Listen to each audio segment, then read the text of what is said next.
Hello students, कैसे हैं आप सब लोग। उम्मीद करती हूँ सब अच्छे होंगे और स्वस्थ होंगे। मैं Meena Rana ICT virtual class में आपका स्वागत करती हूँ। तो स्टूडेंट्स, हम पढ़ रहे हैं क्लास 12th का मैथ्स और चैप्टर हमारा चल रहा है इंटीग्रल्स।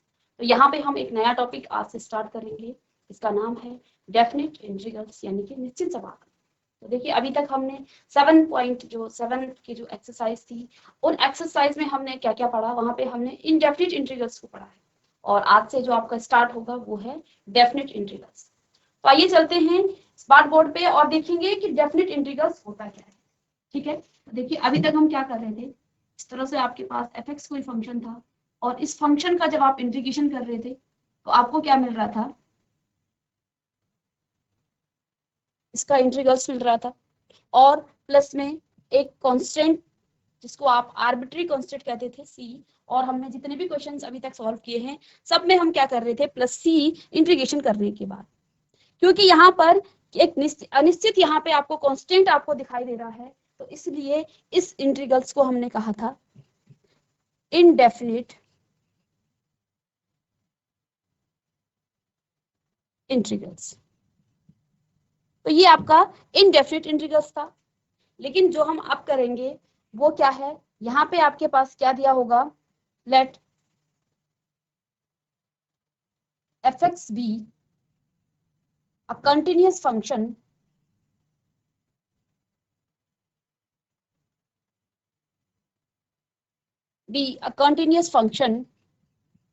इन इंटरवल। आपको कोई इंटरवल गिवन हो, in interval a to b, इस तरह से आपको दिया हो और हमें इस f(x) का इंटीग्रेशन निकालना है। तो इसका इंटीग्रेशन आप कैसे निकालेंगे, इसका इंटीग्रेशन आप करेंगे तो ये आपके पास क्या हो जाएगा, क्योंकि इंटरवल यहाँ पे गिवन है a to b, इसकी लोअर लिमिट ये कहलाती है इसकी लोअर लिमिट, और यहाँ पे ये upper limit. Integration of lower limit a to b of f(x) dx is equal to, इसका जो फॉर्मूला है इसको कैसे आप इंटीग्रेट करते हैं, तो यहाँ पर आप क्या कर देंगे, f(x) को इंटीग्रेट करेंगे जैसे आपने इनडेफिनिट इंटीग्रल्स को सॉल्व किया था इस तरह से, और यहाँ पे आप इसकी लिमिट्स को रख देंगे। ठीक है, लिमिट्स को आप कैसे रखेंगे, यहाँ पर आप पहले क्या करेंगे, x की जगह पर अपर लिमिट रखा जाता है, माइनस में f a यानी कि लोअर लिमिट यहाँ पर रखा जाता है। तो इसको आप इस तरह से सॉल्व करेंगे। ठीक है, और यहाँ पर हम, क्योंकि यहाँ पर हमें इंटरवल गिवन है तो यहाँ पर कोई भी कांस्टेंट अब आपका ऐड नहीं होगा। ये आपका अब ये डेफिनेट इंटीग्रल्स। ठीक है, अभी तक एक्सरसाइज 7.7 तक हमने क्या किया, हर फंक्शन को आप जितने भी टाइप्स के आपके पास फंक्शन थे उन फंक्शन को हमने उनका इंटीग्रल्स किया। इंटीग्रल्स करने के बाद हमने उनको उनमें प्लस ऐड कर दिया था c किसी आर्बिट्री कांस्टेंट। अब अगर आपके पास f(x) कोई कॉन्टिन्यूस फंक्शन है और इस कॉन्टिन्यूस फंक्शन में आपको इंटरवल भी दिया हुआ है a to b, ठीक है, इंटरवल आपको गिवन है a to b, तो इसका इंटीग्रेशन हम कैसे करते हैं, integration of lower limit a from b f(x) dx is equal to, आप इसका इंटीग्रेशन करेंगे जैसे आपने इनडेफिनिट इंटीग्रल्स का हुआ भी, ये कॉन्सेप्ट भी यहाँ पे यूज होगा। ठीक है, फिर उसके बाद हम क्या करेंगे, इसकी लिमिट्स को यहाँ पे अप्लाई करेंगे। ठीक है, एक एग्जाम्पल से इसको समझेंगे, उदाहरण जैसे इंटीग्रेशन और इसकी जो लिमिट है 1 to 3 x square of dx, इसको सपोज मुझे क्या करना है, इंटीग्रेट करना है। तो देखिए पहले हम क्या करते हैं, इस x स्क्वायर का हम पहले क्या निकालेंगे, इंटीग्रेशन निकालते हैं। तो x स्क्वायर का इंटीग्रेशन क्या हो जाएगा, x क्यूब अपॉन 3, और यहाँ पे आप लिमिट रखेंगे तो लिमिट है 1 to 3, तो 1/3 कांस्टेंट है, इसको आप बाहर निकाल लेंगे और लिमिट यहाँ पे अप्लाई करेंगे तो ये आपके पास क्या आ जाएगा, x क्यूब और 3 2, तो देखिए 1/3 अपर लिमिट 3 है तो 3 क्यूब माइनस में 1 क्यूब, तो 3 का क्यूब कितना आ जाएगा 27, 1/3 27 माइनस 1 यानी कि 26/3। तो इस तरह से हम क्या करते हैं, इन छोटे छोटे क्वेश्चंस को सॉल्व करते हैं। ठीक है, ये तो आपका एक मेथड है जिससे आप क्या करते हैं, इंटीग्रेशन को, जो आपके डेफिनेट इंटीग्रेशन है उनको इंटीग्रेट करते हैं फंक्शन को। लेकिन यहाँ पे आपके अलग अलग मेथड से, वैसे आप सारे क्वेश्चंस को इस मेथड से कर सकते हैं। पहले आप क्या करेंगे, डेफिनेट इंटीग्रल्स को पहले इनडेफिनेट इंटीग्रल्स की तरह आप क्या करेंगे, उसमें सॉल्व करेंगे, उसके बाद उसमें लिमिट्स आप अप्लाई करेंगे। ठीक है, जैसे कि यहाँ पे देखिए, यहाँ पे हमने क्या किया है, हमें यहाँ लिमिट दे रखी है। ठीक है, इसकी लिमिट दे रखी है 1 to 3। हमने पहले क्या किया, इनडेफिनेट इंटीग्रल्स की तरह इसको इंटीग्रेट किया, इसका इंटीग्रेशन किया। इंटीग्रेशन करने के बाद हमने यहाँ पे लिमिट्स अप्लाई कर दी। ठीक है, अपर लिमिट माइनस में लोअर लिमिट, इसको कॉपी कर लें और इसके बाद कुछ मेथड देखते हैं जिन जिन मेथड से हम यहाँ पे इन क्वेश्चंस को सॉल्व करेंगे डेफिनेट इंटीग्रल्स। तो देखिए कुछ मेथड हैं जिनको हम अप्लाई करते हैं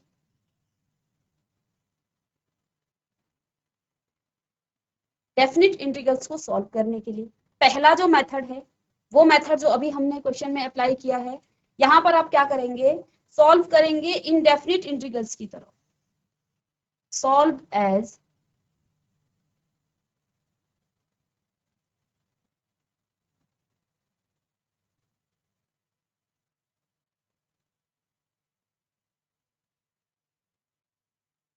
जैसे आप इनडेफिनेट इंटीग्रेशन को सॉल्व करते थे वैसे ही हम उसको सॉल्व करते हैं, एंड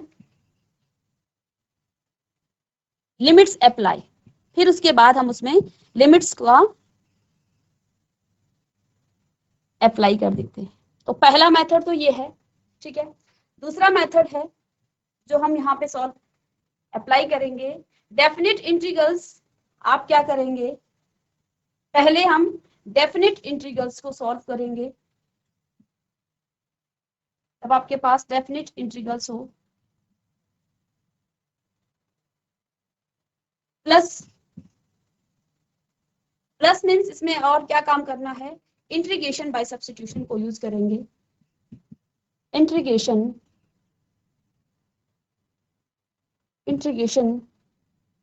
बाय सब्स्टिट्यूशन। ठीक है, दूसरा हम क्या काम करेंगे, डेफिनेट इंटीग्रल्स प्लस में इंटीग्रेशन बाय सब्स्टिट्यूशन मेथड। इसके बाद definite integrals plus integration by partial fraction. ये सारे हमने इनडेफिनेट इंटीग्रल्स में सॉल्व कर रखे हैं। तो यहाँ पे आपके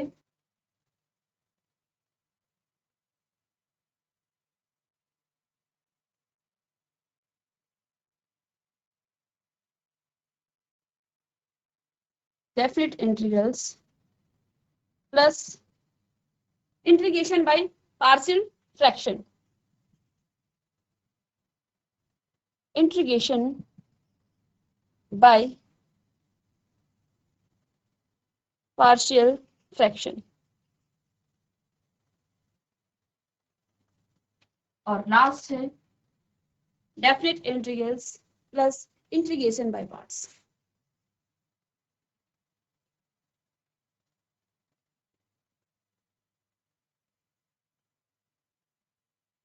इंटीग्रेशन बाय पार्ट्स। तो बेसिकली इन चार मेथड से हम क्या करेंगे, यहाँ पे इस चैप्टर में क्वेश्चन को सॉल्व करेंगे।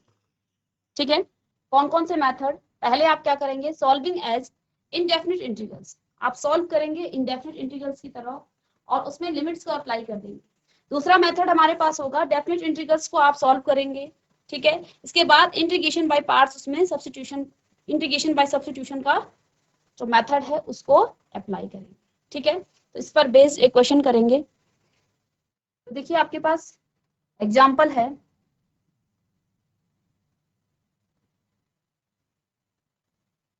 एग्जाम्पल इंटीग्रेशन, लिमिट दे रखी है 2 to 3 और x square of dx।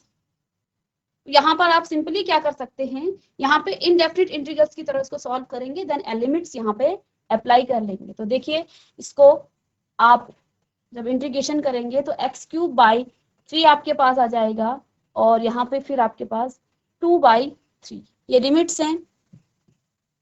Limits को जब आप अप्लाई करेंगे तो 1/3 आपका कांस्टेंट है, एक्स क्यूब टी और 2। तो देखिए upper limit minus lower limit 1/3 आपका बाहर रहेगा, 3 क्यूब माइनस में 2 क्यूब, तो ये आपके पास आ जाएगा 1/3 और 3 क्यूब यानी कि 27 माइनस 8, और ये आपके पास आ जाएगा 27 में से 8 ये 19/3। तो यहाँ पे आपका हमने कौन सा मेथड अप्लाई किया है, हमने यहाँ पे इंडेफिनिट की तरह इसको सॉल्व किया है और यहाँ पे लिमिट अप्लाई किया है।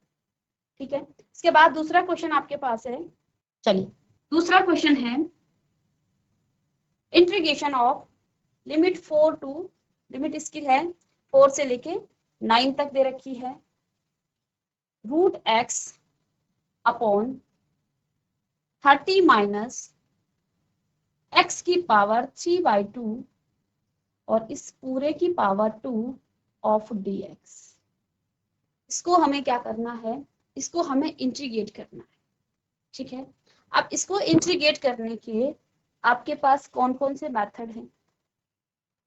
ठीक है, देखिए एक मेथड क्या है, जहां पे आप सब्स्टिट्यूट करेंगे तो यहां पर आप क्या कर सकते हैं, लेट 30 माइनस एक्स की power 3/2 is equal to t, differentiate करेंगे तो -3/2 और x की पावर 3/2 इसको डिफरेंशिएट करेंगे -1 होगा, is equal to dx is equal to dt, और इसकी पावर 1/2 माइनस में आएगी, 1/2 रूट में आएगा -3/2, 1/2 को आप क्या लिख सकते हैं रूट x, और ये dx is equal to dt, या फिर रूट x, देखिए इंटीग्रेंड में क्या है root x, dx is equal to क्या आ जाएगा माइनस में 2/3 ऑफ dt।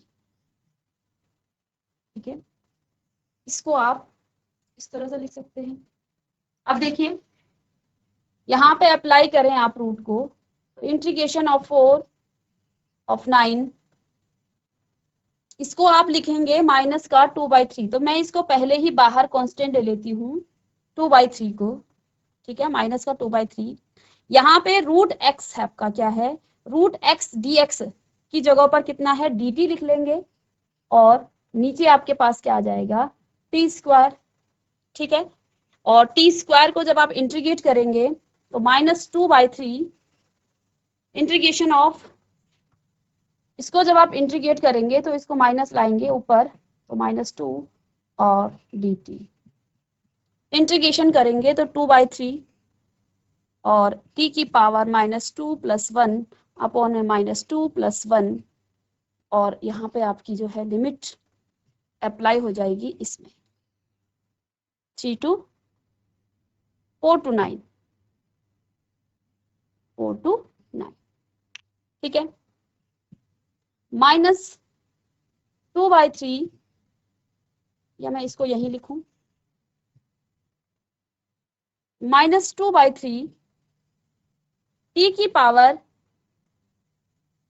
-1, और इस पावर को जब आप क्या करेंगे प्लस -2 + 1, तो माइनस का साइन ये पॉजिटिव हो जाएगा, यानी इसे आगे आप क्या लिखेंगे 2/3, और t को माइनस पावर है तो 1/t लिख लेंगे यहाँ पे, और लिमिट्स क्या है 4 और 9, तो यहाँ भी लिमिट्स आपकी अप्लाई होती रहेगी 4 और 9।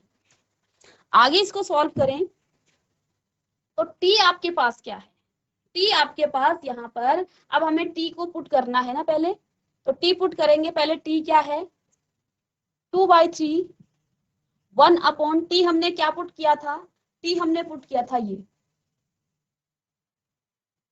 ठीक है, 30 माइनस x की पावर 3/2 और इस पूरे की पावर 2, ये आपके पास आ जाएगा, और इसी में हमें लिमिट को क्या करनी है अप्लाई करना है। ठीक है, t है तो यहाँ पे पावर नहीं आएगी, इसको आप क्या लिख सकते हैं, देखिए 2/3 1/30 माइनस x की पावर 3/2, और इसमें लिमिट्स हमें अप्लाई करनी है 4 to 9। ठीक है, अब लिमिट अप्लाई करेंगे तो 2/3 तो आपका बाहर से रहेगा। यहाँ पे अपर लिमिट जब आप रखेंगे तो क्या आ जाएगा 1/30 माइनस अपर लिमिट x का मान 9 रखेंगे तो कितना आ जाएगा 9, और 9 को हम क्या लिख सकते हैं, चलिए 9 लिखेंगे और 9 की power 3/2। Upper limit minus lower limit तो अगेन 1/30 माइनस 4 है तो 4 की पावर 3/2। इतना हमने लिमिट्स अप्लाई इसमें कर दी है। ठीक है, चलिए अब इसमें कुछ आगे कैलकुलेट करेंगे इसको। 2/3 1/30 माइनस 3 को 9 को हम लिख सकते हैं 3 की पावर 2 और इसकी पावर क्या है 3/2। ठीक है, माइनस में 1/30 माइनस 4 को लिख सकते हैं 2 की पावर 2 और इस पूरे की पावर भी 3/2 ब्रैकेट बंद। अब देखिए इसकी पावर में ये 3/2 है तो इस 2 से ये 2 कट जाएगा, इस 2 से ये 2 कट जाएगा। 2/3 इंटीग्रेशन 1/30 माइनस 3 की पावर 3 तो कितना आ जाएगा 3 3 जे 9 और 9 3 जे 27 माइनस में 1/30 माइनस 1/30 माइनस 2 की पावर 3 यानी कि 8 तो ये कितना आ गया है 2/3 1/3 माइनस 1/20। ठीक है, यहां से एलसीएम लेंगे तो 2/3 तो आगे है, एलसीएम ले लेंगे तो ये आपका आ जाएगा 22 माइनस 3 अपॉन 3 3 6 66 और ये आगे आ जाएगा एलसीएम लेने के बाद ये आ जाएगा 2 मल्टीप्लाई बाय 2/3 मल्टीप्लाई बाय 19/66 और इसको अगर हम काटें ये फिर से क्या आ जाएगा 33 तो कट के 19/99। ठीक है, 19/99 आपका आंसर आए। ठीक है, यहाँ पे हमने क्या किया है, यहाँ पे हमने वैल्यूज को पहले इनडेफिनिट इंटीग्रल्स की तरह क्या किया है सॉल्व किया है, इसके बाद यहाँ पे लिमिट्स हमने अप्लाई की है। लेकिन आपको एक मेथड हमने इस क्वेश्चन को मैं सेम क्वेश्चन को दूसरे मेथड से बताऊंगी कि कैसे आप सब्स्टिट्यूशन मेथड सब्स्टिट्यूट तो हमने यहाँ पर भी किया है। ठीक है, सब्स्टिट्यूट हमने यहाँ पर भी किया है 30 माइनस x की पावर 3/2 को हमने t पुट कर दिया है। इसके बाद हमने रूट x dx को क्या पुट किया है -2/3 ऑफ dt। लेकिन इसको पुट करने के बाद हमने लिमिट्स में लिमिट्स x की थी। ठीक है, हमने लिमिट्स को चेंज नहीं किया है। यहाँ पे हमें एक और सब्स्टिट्यूशन करना है। हमें जब आपका फंक्शन पूरा t में आ गया है तो हम क्यों ना अगर लिमिट्स को भी क्या कर दें, लिमिट्स को भी x को t में पुट कर दें। ठीक है, और जब आप ऐसा करेंगे तो फिर आपको t को x नहीं पुट करना पड़ेगा, डायरेक्ट आपके पास आंसर आ जाएगा। इसको कॉपी कर लें और इसी क्वेश्चन को कैसे हम सब्स्टिट्यूट करते हैं ये आपको बताएंगे। यहाँ पे इतना जो पोर्शन है इसको हम इसकी सहायता से आगे इस क्वेश्चन को कैसे सॉल्व करते हैं। चलिए क्वेश्चन क्या था हमारे पास, क्वेश्चन था limit 4 to 9 root x upon 30 minus x की पावर 3/2 और इसकी पावर 2 ऑफ dx। ये क्वेश्चन है हमारे पास। ठीक है, अब देखिए इसको आप सेकंड मेथड से कैसे यूज करते हैं,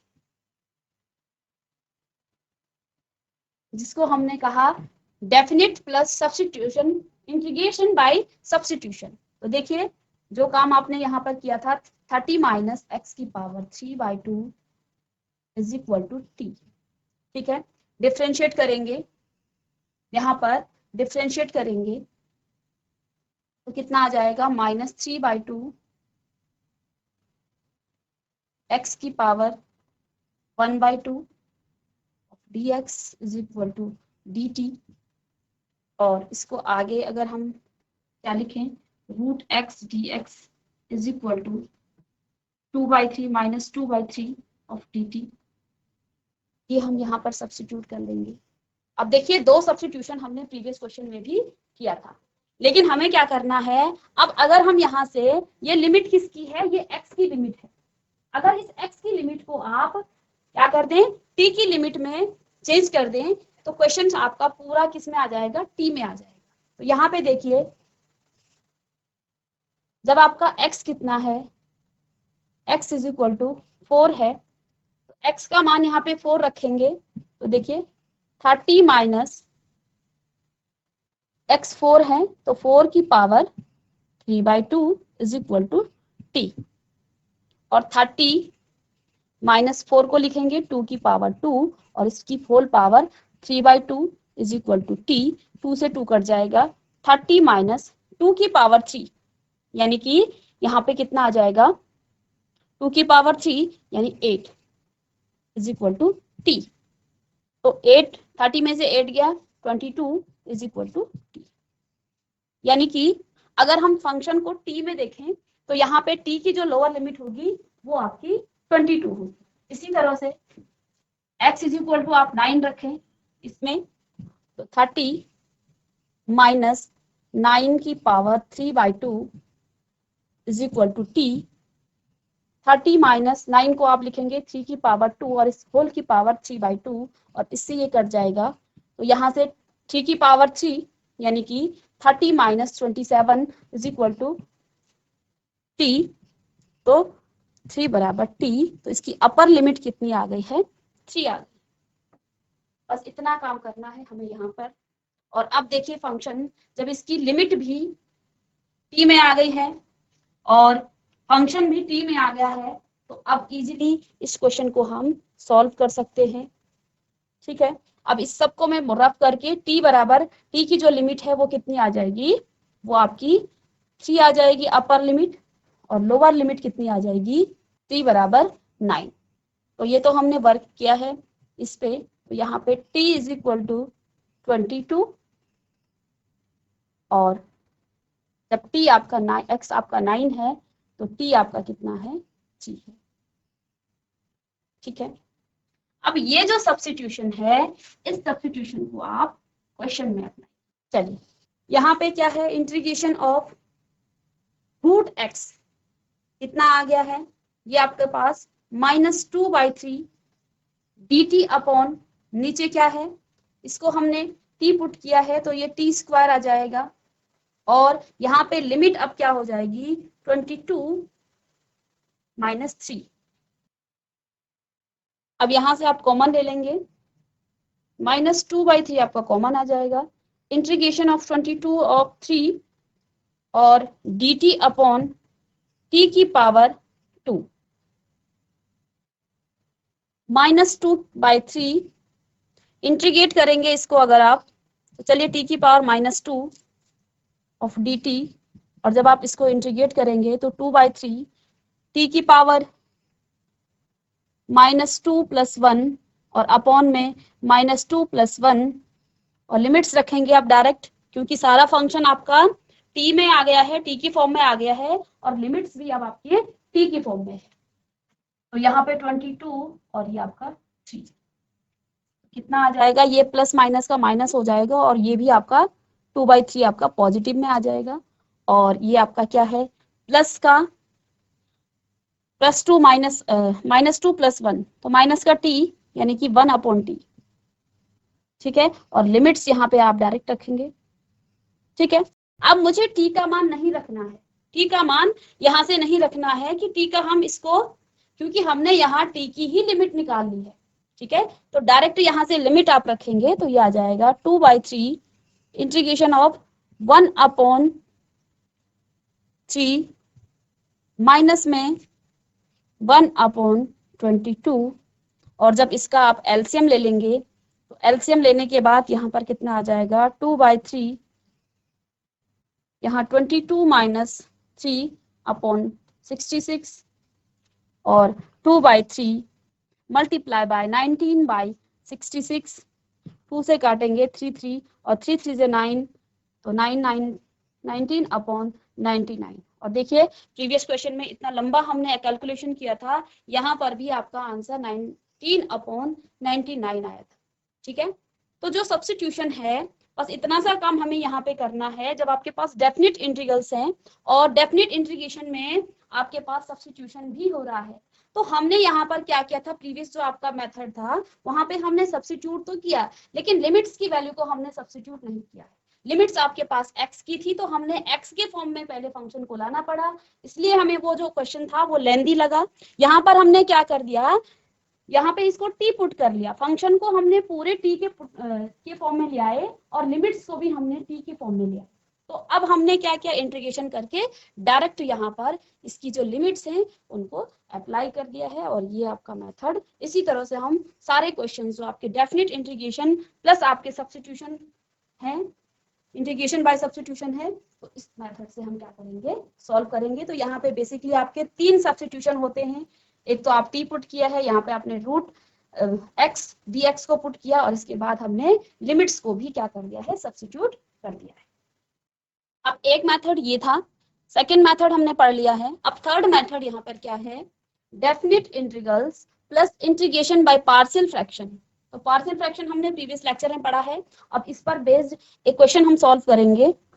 चलिए एक क्वेश्चन इस टाइप का लेंगे। तो यहाँ पे आपका definite integral integration plus integration by partial fraction plus integration by partial fraction.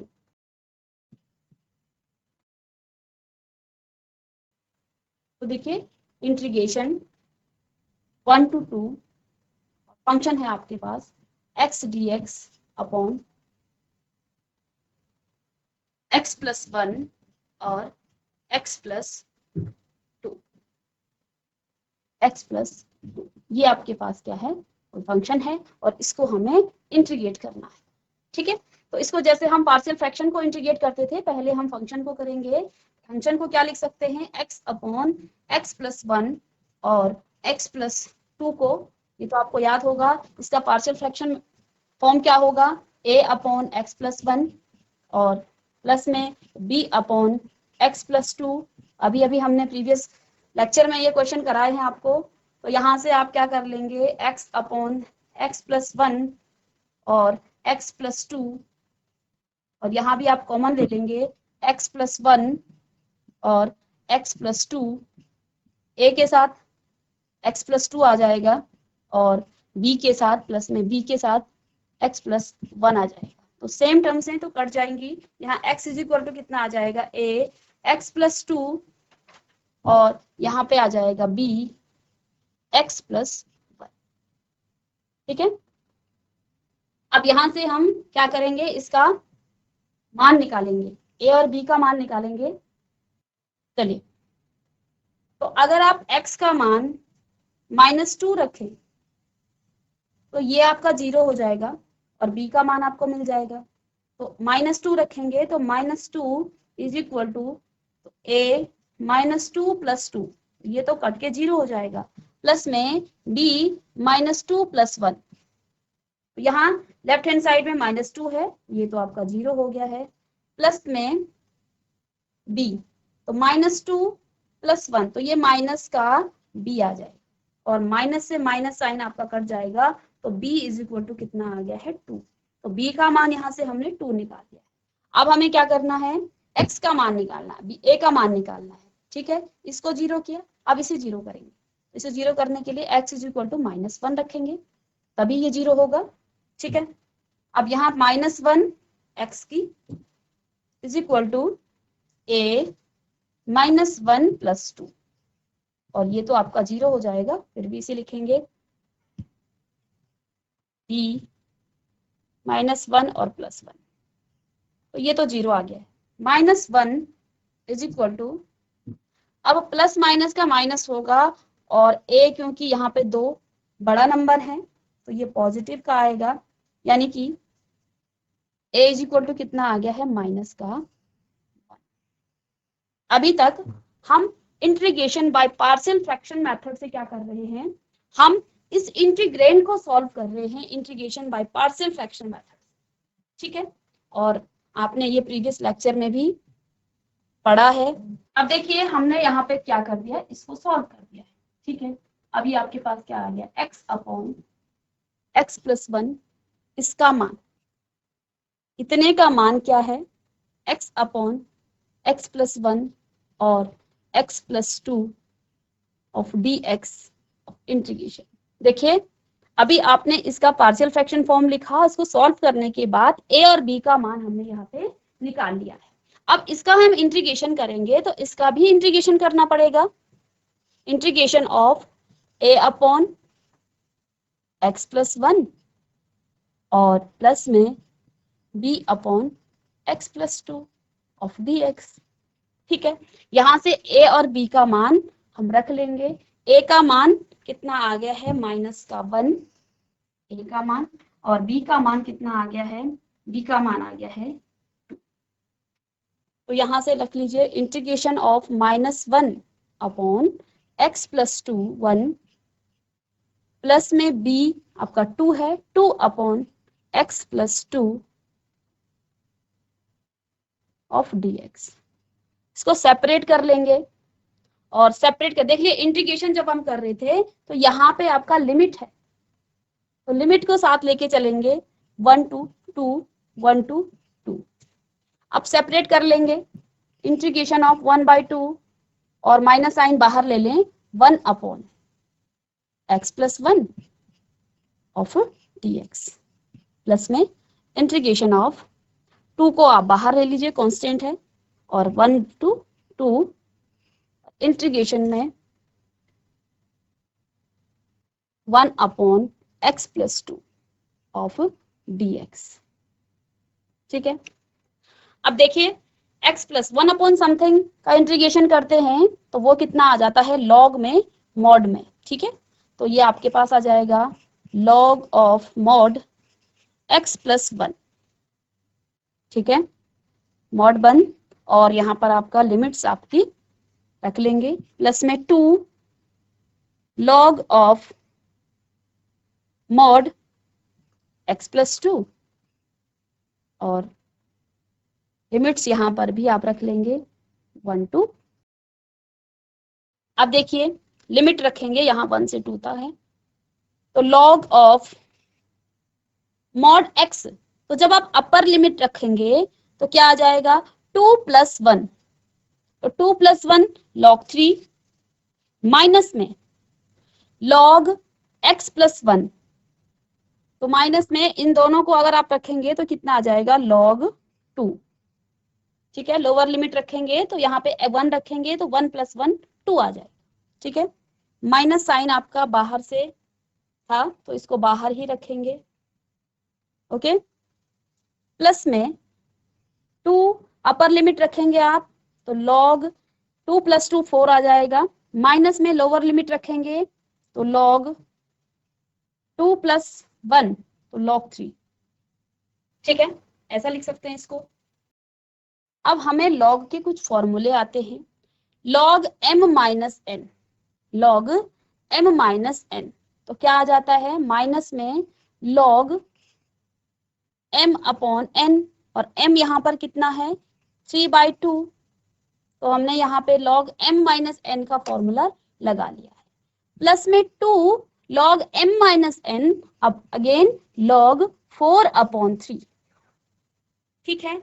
और एक और फॉर्मूला आपने पढ़ा होगा, लॉग m की power n is equal to n log m, ठीक है। अब यहाँ पे क्या है, माइनस साइन है, तो लॉग माइनस साइन को आप पावर में ले जाएंगे 3/2 और इसकी पावर -1, प्लस में यहाँ पर भी अप्लाई हो जाएगा लॉग 4/3 और इसकी पावर 2, ठीक है।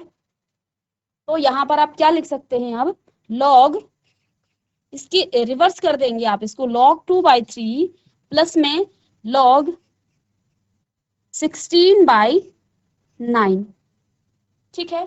एक और फॉर्मूला हमने पढ़ा था, log m plus log n is equal to log of m into n, तो यहाँ पे हमें दिख रहा है log m plus log n, तो इसको आप फाइनल क्या लिख लेंगे, log m कितना है 2/3 मल्टीप्लाई बाय 16/9। ठीक है, तो ये आ जाएगा log of 32 अपॉन 27। ठीक है, इन फॉर्मूलों को मैं थोड़ा ऊपर लिख लूं, ये आपके फॉर्मूले हैं। चलिए, तो यहाँ पे आप क्या अप्लाई कर रहे हैं हम, log m plus log n। तो log m कितना है 2/3 और log n कितना है 16/9। तो यहाँ पर आप क्या लिख सकते हैं, log of 2/3 मल्टीप्लाई बाय 16/9। ठीक है, तो ये कटेगा तो कुछ नहीं, तो यहाँ पर कितना आ जाएगा 16 टू द 32, ये log में आएगा। तो log ऑफ, यहाँ पे लिख लें इसको, आंसर इधर लिख रही हूँ, log ऑफ 32 अपॉन 27, ये इसका आंसर है फाइनल। तो यहाँ पे हमने दूसरा मेथड भी सॉल्व कर दिया है, जिसमें हमने definite integrals plus integration by partial fraction को अप्लाई किया है। ठीक है, वैसे तो हमने इंटीग्रेशन बाय पार्शियल फ्रैक्शन आपको प्रीवियस लेक्चर में बहुत अच्छे से बता रखे हैं, उनके फॉर्मूले भी आपको बताए हैं कि कैसे, कहाँ पे आप कौन से इंटीग्रेशन, कौन से फंक्शन का integration by partial fraction form क्या होता है। ठीक है, तो ये इस तरह के क्वेश्चंस को आप सॉल्व करेंगे। तो यहाँ पे हमने पहले इंटीग्रेंड को पार्शियल फ्रैक्शन मेथड फॉर्म लिखा, इसके बाद ए और बी का मान निकाला, ए और बी का मान निकालने के बाद हमने यहाँ पर डेफिनेट इंटीग्रल्स में इसका मान रखा और अलग अलग सेपरेट हमने इनको इंटीग्रेट किया और लिमिट्स अप्लाई की। लिमिट्स अप्लाई करने के बाद लॉग के कुछ फॉर्मूले हैं, जहां पे हमने log m की पावर n और एक और फॉर्मूला था log m minus log n, इसको भी हमने यहाँ पे अप्लाई किया है। तो ये हो जाता है आपका log m अपॉन n, तो इसको भी हमने यहाँ पे अप्लाई किया है। तो इन सारे फॉर्मूलों को अप्लाई करते हुए यहाँ पे आपका आंसर आ गया है। तो स्टूडेंट्स, आज की क्लास में हमने डेफिनेट इंटीग्रल्स को स्टार्ट किया है और इस पर बेस्ड एक दो मेथड्स के जो क्वेश्चन थे वो आपको सॉल्व कराए हैं। नेक्स्ट क्वेश्चन में कुछ और क्वेश्चंस के साथ आएंगे, नेक्स्ट जो आपकी क्लासेस होंगी वहां पे हम कुछ इस पर बेस्ड क्वेश्चंस और एक मेथड आपका रह गया है उसको भी समझेंगे। तो मिलेंगे नेक्स्ट लेक्चर में, तब तक के लिए थैंक यू।